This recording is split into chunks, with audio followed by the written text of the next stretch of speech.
The crystal glasses clinked against fine china as Sarah Thompson, my sister, hosted another one of her elite family dinners. I sat quietly at the far end of the table, watching my brother-in-law Marcus, the self-proclaimed business genius, hold court with his usual audience of admirers. At 42, he wore his CEO status like a crown, each word dripping with the kind of confidence that only came from never having faced real failure. "And that's how I closed the Anderson merger," he concluded, basking in the appreciative murmurs from our gathered family. "Biggest deal of the quarter. Some people just understand business at a different level." His eyes flickered to me, lips curling into what my sister probably thought was a charming smile. I took another sip of wine, already knowing what was coming. These monthly family dinners had become Marcus's favorite stage for his particular brand of subtle cruelty. Speaking of business, he turned fully towards me now. "Claire, how's that little, what do you call it, consulting thing of yours?"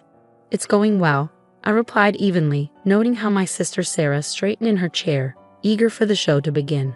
At 38, I learned that the best defense against Marcus's barbs was calm dignity. "Still working from home, right?"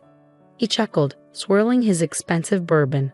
You know, when Sarah told me her sister was in business too, I expected something more professional. How can anyone take you seriously without even a proper office? My mother shifted uncomfortably but said nothing. Dad suddenly found his roasted vegetables fascinating. They'd long ago chosen their side in the family dynamic, and it wasn't mine. "My clients seem satisfied," I said, spearing a piece of perfectly cooked salmon. Marcus had insisted on catering from the city's most expensive restaurant, another chance to display his wealth. "Clients?" Marcus barked out of a laugh. "Is that what we're calling the local coffee shops and boutiques now? You know, Claire, if you ever want real business advice." Actually, a deep voice cut through the dining room. "Our client list is quite impressive." All heads turned to Richard Anderson. Yes, that Anderson of the merger Marcus had just been bragging about. He'd been quietly observing from the other end of the table, where Marcus had seated him as the guest of honor. "In fact," Anderson continued, setting down his fork, "my daughter's company has been trying to get on her waiting list for months. Claire's firm is rather selective about who they take on." The silence that fell over the table was absolute. I could hear Sarah's sharp intake of breath, see Marcus's face transition from confidence to confusion. "Your daughter's company?" Marcus managed, his voice suddenly less certain. "Megan Anderson, CEO of Horizon Tech." Richard smiled warmly in my direction. "Claire's firm handled the Matthews Group acquisition last year. Brilliant strategy, by the way." When Megan told me who was behind it, I could hardly believe someone so young had orchestrated such a complex deal. But then, real talent doesn't need corner offices to prove itself, does it? I watched the color drain from Marcus's face as realization dawned. The Matthews acquisition had been the talk of the business world, a $400 million deal that had transformed the tech landscape, and I'd orchestrated it from my home office, the one he'd been mocking moments before. I had no idea," Marcus stammered, his earlier bravado evaporating. "Obviously," I replied softly, allowing myself a small smile. "More wine, anyone?" Sarah's hand shook as she gripped her glass, her perfect hostess composure cracking. Our mother's mouth had fallen open slightly, and Dad was now staring at me as if seeing me for the first time. "Claire," Marcus started, his tone shifting to something almost ingratiating. "Why did you ever mention that I handle major corporate acquisitions, that my little consulting thing advises Fortune 500 companies?" I set down my wine glass carefully. "You never asked, Marcus. You were too busy telling everyone how successful you are." Richard Anderson chuckled. "And speaking of success, Claire, I hope you'll consider taking Horizon Tech on as a client. Megan's been quite persistent about wanting to work with you." Of course, Marcus jumped in. "Anything for family. I'm sure Claire would be happy to." "I'm afraid my schedule is quite full," I interrupted smoothly. "But Mr. Anderson, please tell Megan to have her team send over the proposal. I'll review it personally." Marcus's face flushed red. The Anderson merger he'd been bragging about minutes ago, his biggest deal of the quarter, was worth less than half of what I handled for Matthews. And now his direct line to Richard Anderson was watching me with obvious respect while barely acknowledging Marcus's presence. "Claire," Sarah found her voice, though it trembled slightly, Why didn't you tell us? All these years. Tell you what, Sarah.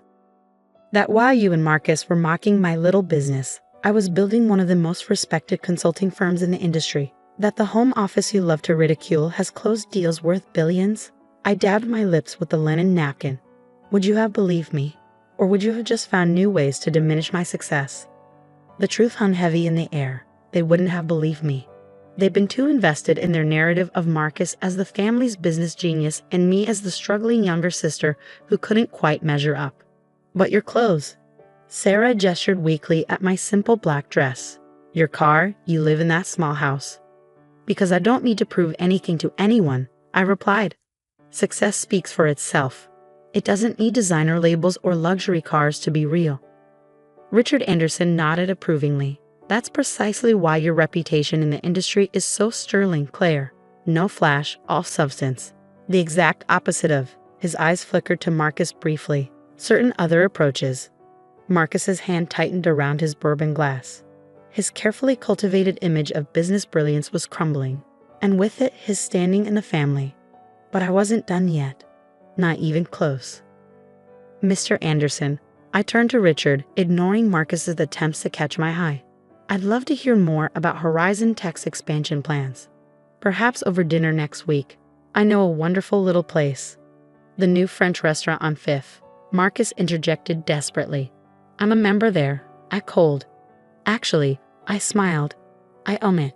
One of my small side investments.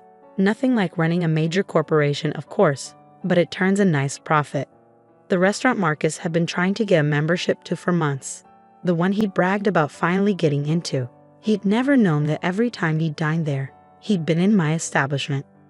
Sarah's wine glass slipped from her fingers, staining the pristine tablecloth red. But for once she didn't rush to clean it up. She was too busy staring at me, really seeing me for the first time in years. The thing about success, I continued, standing up from the table, is that it doesn't need an audience to be real. While you were all focused on Marcus's latest promotion or Sarah's country club membership, I was building something lasting, something real. I reached for my simple leather handbag, not designer, but handmade by an artisan I'd helped start their business. Thank you for dinner, Sarah. Mr. Anderson, I'll have my office contact you about that dinner next week. As I walked toward the door, I heard Marcus's strained voice. Claire, wait, perhaps we should discuss. Discuss what? I turned back briefly. How you spent years mocking my business? How you treated me like a failure because I didn't brag about my success? Or maybe how you're suddenly interested in my little consulting thing now that you know who my clients are. The silence was deafening. Sarah had sunk back in her chair, her perfect dinner party in ruins. Our parents were looking anywhere but at me. And Marcus looked like a man watching his carefully constructed world crumble. Send me the dinner bill, Sarah, I called over my shoulder. I know how Marcus hates to spend money on family charity cases. The door closed behind me with a satisfying click, leaving them to digest not just their expensive catered meal, but the realization that they'd spent years underestimating exactly the wrong person. And this was just the beginning, because what they didn't know, what Marcus was about to find out, was that his company's upcoming merger, the one he'd been counting on to secure his position as CEO, was about to face an unexpected complication. One that had everything to do with the sister-in-law he dismissed for so long. The morning after the dinner party, my phone exploded with notifications. Text messages from Sarah, voicemails from Marcus, even emails from my parents, all suddenly desperate to clear up any misunderstandings. I smiled, remembering Marcus's face when Richard Anderson had revealed who I really was. But I wasn't interested in their belated attempts at reconciliation. I had a merger to stop. You see, what Marcus didn't know, what he'd been too arrogant to investigate, was that his company's upcoming merger wasn't just another deal. It was a carefully orchestrated plan, one I'd been developing for months. Claire, my assistant's voice came through the intercom of my home office. Yes, the same one Marcus had mocked. Mr. Anderson is on line 1. I picked up the phone, settling into my ergonomic chair.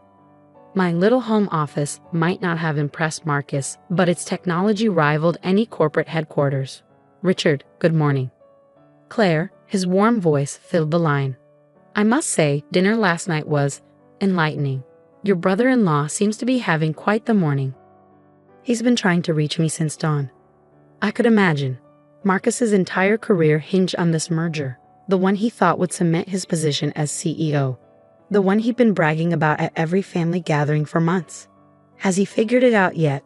I asked, pulling up the merger documents on my triple monitors. Not yet, Richard chuckled, though he might want to take a closer look at who's been quietly buying shares in his company over the past 6 months. Ah yes, the investment firm that had been accumulating a significant stake in Marcus's company, the one operating through a series of shell companies, the one that through a complex web of corporations belonged to me. Claire. Sarah's name flashed on my phone again. I declined the call. Your sister seems persistent, Richard observed. They all are, now that they know. I signed off on another document, watching as my ownership percentage ticked up another fraction. Amazing how success changes people's perspective. The next few days were a symphony of panic from Marcus's corner. He finally started digging into the merger details, probably hoping to impress me with his business acumen. Instead, he discovered something terrifying. His company was being systematically purchased by an unknown entity. You have to help me, he cornered me outside my favorite coffee shop, not coincidentally, one of my first consulting clients. Claire, whatever bad blood there is between us, this is my career we're talking about. I took a sip of my artisanal latte. Funny, I thought it was just a little coffee shop last month when you mocked me for helping them expand. I was wrong, okay. He ran his hands through his perfectly styled hair, messing it up in a way Sarah would have hated. I was arrogant and stupid, but please, if this merger falls through, then what, Marcus? You'll have to work your way up like everyone else. Start something from scratch, build a business without riding on your family name. His face paled. We both knew he'd never built anything himself. His CEO position had come through connections, not competence. The same connections he used to belittle me at every opportunity. My phone buzzed again. A notification from my legal team. Another block of shares acquired. We were getting close. The board meeting is next week, Marcus said desperately. They're expecting me to present the merger details. But this unknown buyer, if they gain controlling interest, then you'd be answerable to them, I finished for him. Imagine that. The great Marcus Thompson having to justify his business decisions to someone else. The realization dawned in his eyes slowly. Claire, the buyer, it's not. My phone buzzed again. A text from Richard Anderson. Megan's team just sent over the Horizon Tech proposal. Impressive plans. Shame about Marcus's company. They would have made a good partner if their leadership was different. I showed Marcus the text. Watched as the last pieces clicked into place. You're going to destroy everything I've built, he whispered. No, Marcus. I'm going to show you what real business looks like. I stood up, smoothing my simple but immaculately tailored dress. The board meeting is at 2 p.m. next Thursday, correct? Don't worry about preparing anything. I'll be handling the presentation. The week that followed was chaos. Sarah showed up at my house twice, begging me to reconsider. He's family, she pleaded, as if she hadn't spent years treating me like an embarrassment. My parents tried next. Think about what this will do to the family name. Dad argued. The same family name that hadn't stopped them from laughing at Marcus's jokes about my cute little business. But the real satisfaction came at the board meeting. I walked into the room Marcus had dominated for so long, taking my seat at the head of the table. The other board members, old men who'd never questioned Marcus's leadership, stared in confusion. Gentlemen, I began, as Marcus slumped in his chair. I represent Quantum Ventures, the investment firm that now holds a controlling interest in this company. We've reviewed the proposed merger extensively, and we have some concerns about the current leadership strategy. For the next hour, I methodically laid out every mistake Marcus had made, every rushed decision, every missed opportunity, every instance where he'd chosen flash over substance. The board members' expressions shifted from confusion to concern to outright alarm. Therefore, I concluded, our first act as majority shareholder will be to recommend new leadership. Someone who understands that real business success isn't about corner offices or country club memberships. It's about solid strategy, careful planning, and actual results. Marcus stood up, his face red. You can't do this. I built this company. Did you? I pulled out a folder. Because our analysis shows that company value has actually decreased under your leadership. The only thing keeping your position secure was this merger, a merger that as of this morning is no longer happening. The board erupted in chaos. Marcus tried to speak, but his voice was drowned out by angry shareholders demanding explanations. I sat quietly, watching years of his carefully constructed facade crumble. "Oh, and Marcus," I added as he headed for the door, his career in shambles. "You might want to start looking for a new country club membership. The one you have is about to be discontinued." The aftermath was everything I'd planned for. Marcus was forced to resign, his reputation in tatters. Sarah's social circle, the one she used to mock my simple lifestyle, suddenly discovered that the sister they dismissed was now controlling one of the city's largest companies. My parents called a family meeting, probably hoping to salvage something from the wreckage. I attended out of curiosity. "You've made your point," Mom said, her voice trembling. "Surely we can fix this as a family." I looked around the table. Marcus, without his designer suit and corporate swagger. Sarah, her perfect image tarnished by association. My parents finally forced to acknowledge that their golden couple wasn't so golden after all. "Fix what?" I asked calmly. "I simply did business. Isn't that what Marcus always wanted? For me to understand real business." "But it's destroyed him," Sarah protested. "His career, his reputation." "No," I corrected her. "His arrogance destroyed him. His need to diminish others to feel important. I just showed everyone what was already there." I stood up, gathering my things. "The company will do better under new leadership. The shareholders will be happier, and Marcus, well, I hear there's good money in running a home-based business. If you can handle working without a proper office, that is." The irony wasn't lost on anyone. 5 years later, the company had doubled in value under new leadership. I'd merged it with Horizon Tech, creating one of the largest tech consultancies in the country. Marcus had tried starting his own firm, but without his corporate title and family connections, he discovered that business success required more than a corner office and an expensive suit. Sarah still hosted family dinners, though they were considerably less grand now. Sometimes, when I attended, I'd catch Marcus staring at my simple clothes and modest lifestyle with new understanding. He finally learned what I'd known all along: real success doesn't need to announce itself. The small home office where I built my empire remained unchanged, but now, on its wall, hung a framed photo from that last board meeting. Marcus's face, as he realized that the sister-in-law he dismissed had orchestrated his downfall, was a masterpiece of karmic justice. Because sometimes, the best revenge isn't just success. It's success they never saw coming. As for me, I still prefer working from home, still drive my reliable car, still live in my comfortable but modest house. But now, when Marcus passes me in his much reduced circumstances, he understands a fundamental truth. True power isn't in what you show, it's in what you know.